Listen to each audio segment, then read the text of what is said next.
I think this is not only obviously the biggest fight of Terence Crawford's career, but in a career that's filled with almost nothing but huge fights, this is the biggest fight of Canelo Alvarez's career. A lot stronger, and I think he's going to have better endurance.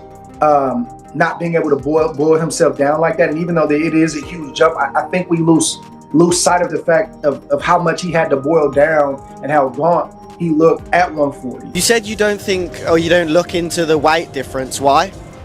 Well, you know how to box.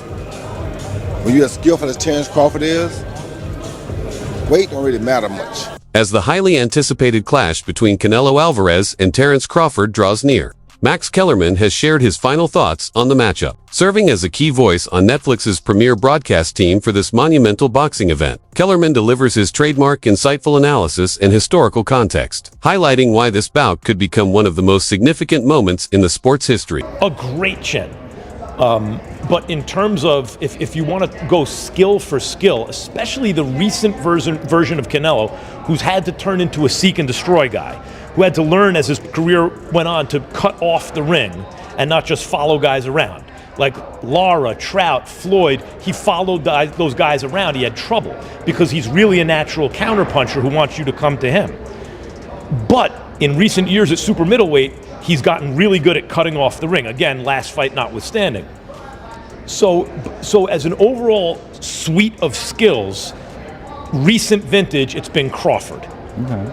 But Canelo also is skilled and has a larger skeleton than Crawford. No matter what they weigh, Canelo's the bigger guy. Yeah.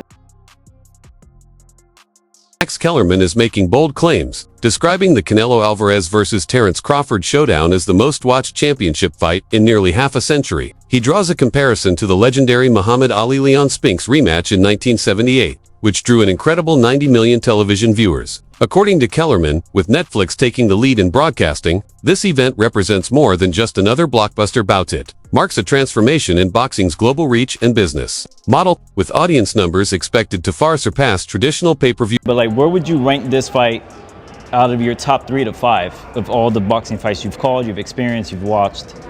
In terms of the magnitude yeah, of the magnitude, fight? Yeah. I mean, of the fights that I've called ringside, it might turn out to be number 1. I've done Pacquiao fights, I've done Mayweather fights, I've done Anthony Joshua against Klitschko, those are big fights, but listen, because of Netflix, this will be the most watched fight, championship fight, in almost 50 years. This is going to be because Muhammad Ali fought Leon Spinks in the rematch in 78, and they did 90 million TV sets. 90 million. And since then, what has even come close? The biggest fights have all been on pay-per-view, and they do 2 million buys. Oh my God, 4 million buys, Mayweather Pacquiao. As I keep saying, if 5 people per TV set watch, that's 20 million people. This is going to do multiples of that. So when you look at it from like a commercial point of view, it'll easily be the biggest boxing event I've ever covered. Promoter Dana White confirmed that Max Kellerman will return to the broadcast booth as part of Netflix's official commentary team for the highly anticipated Canelo Alvarez vs. Terence Crawford showdown on September 13, 2025, at Allegiant Stadium. A respected boxing analyst known for his work on ESPN and HBO, Kellerman will join John Anik and Hall of Famer Andre Ward to call the action live, marking a significant comeback to televised boxing. Expressing his excitement, Kellerman described the fight as the perfect storm, noting that both Alvarez and Crawford belong to the elite pound-for-pound category, a distinction historically reserved for only 25 to 30 fighters in the sport's history. While Alvarez was long regarded as the undisputed best, Kellerman admitted Crawford now has his vote, underscoring the rarity and significance of two athletes of such extraordinary caliber meeting on this. I want to bring up the first member of our broadcast team. He is the best boxing analyst in the sport. Ladies and gentlemen, Max Kellerman.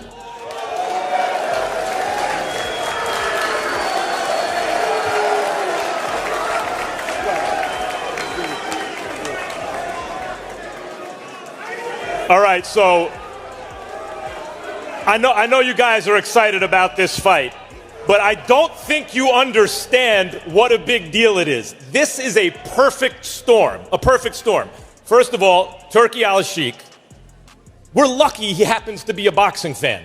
None of this happens if he doesn't happen to be a boxing fan. It's just none of us are here. Nick Khan, the best in the business.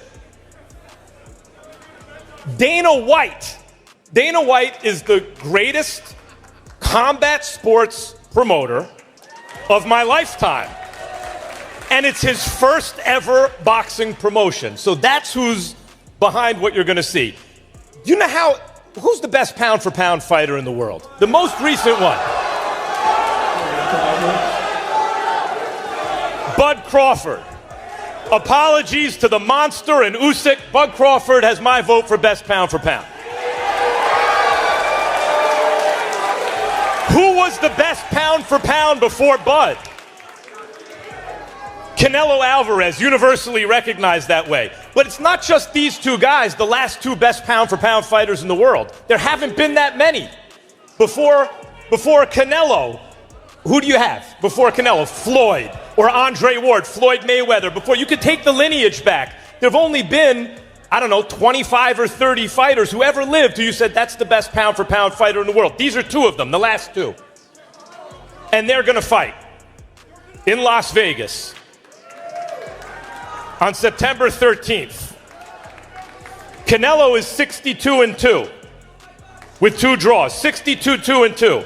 So was Marvin Hagler when Sugar Ray Leonard moved up to fight him, and they produced one of the biggest spectacles in the history of boxing.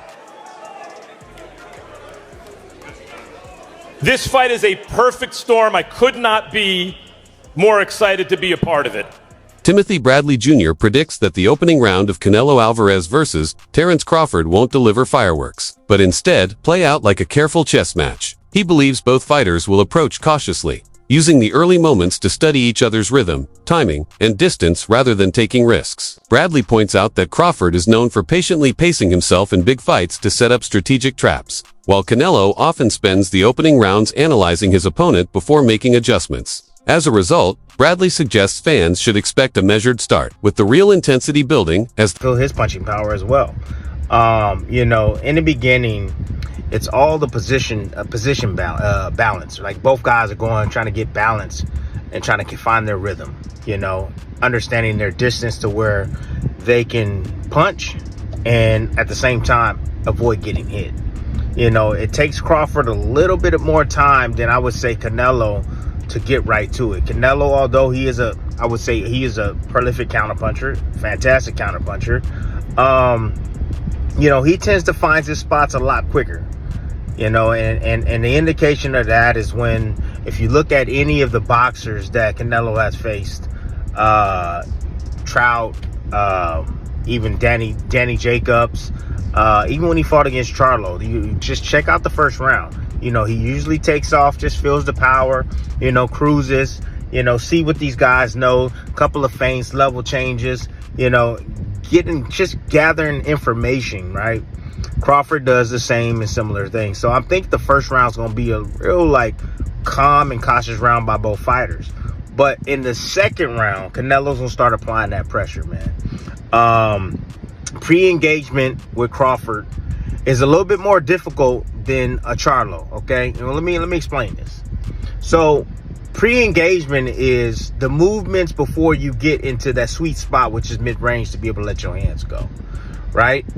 Both guys are trying to counter each other movement. Both guys are looking at each other's, hands, trying to anticipate what they believe is going to come next.